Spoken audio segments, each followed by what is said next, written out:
on to the question that you had about your college major crisis. And the first thing that I want to say is not to panic.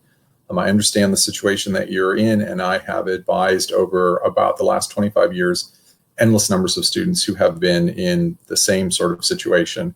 Now let's talk about what some of the challenges that you have here, and let's clear up a couple of things. First, I want to disabuse you of the notion that not being in a STEM area is going to be something that is going to lead you down the road of financial ruin or not get you to where you want. In fact, if anything, what we're seeing now is research that shows that a lot of individuals who are getting trained in STEM fields make more money when they get out into the job market, but that their skill set begins to decay pretty quickly as what they know becomes outdated. People who are training in areas in the social sciences, humanities, wind up developing soft skills that tend to last for a much longer period of time. And so what we see is that gap for those higher salaries for STEM actually begins to close over time as STEM salaries level off and people with the social sciences, humanities backgrounds continue to do better.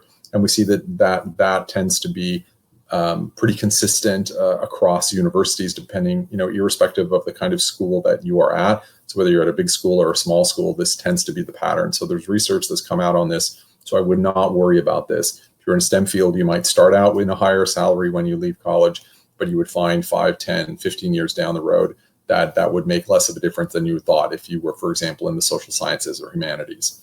Now let's go on to that issue then, is that how do you thrive in that environment? Now, certainly, if you are at a school that's very STEM oriented, but there are programs in the social sciences and the humanities, this may be a fantastic situation because it may mean that you can pursue areas in the social sciences or humanities and still pick up some of that emphasis on STEM, which can put you in a very advantageous situation when you go down the road. For example, imagine yourself to be someone who is interested in medicine, but is much more interested in things like bioethics, which comes out of philosophy, as opposed to being someone who goes to medical school. Now, that's something where there's the potential for drawing on those resources that are at your school without having to go to medical school in the first place. And I know individuals who went on to medical school because that's exactly what their parents told them they should do, wound up even getting through the program and wound up becoming doctors and saying, this isn't what I wanted to do. It's what I thought I was supposed to do. So what you really need to do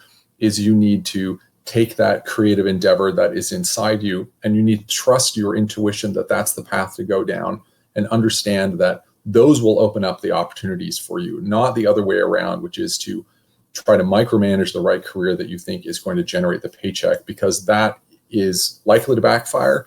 And even if it doesn't backfire, it's likely to lead to a lot of dissatisfaction on your part in the long run. So you definitely don't want to paint yourself in a corner, and you don't want to put yourself in a situation where you are setting yourself up for failure because you are pursuing something you don't want to do. Continue to explore the social sciences and the humanities, take advantage of the unique opportunities and maybe areas where the social sciences, humanities, and sort of the STEM overlap at your school. And if it still feels like it's a poor fit, then explore the possibility of transferring to a school that feels closer to the environment that you're looking for. This is common. Students do this all the time. They have one set of expectations. They realize the school isn't the right fit. And after their first year or even second year, they move on to someplace that's really very different, that is a much better match for them. I hope that feedback is helpful. The most important thing is trust your intuition, and I think you'll be okay. All right, take care.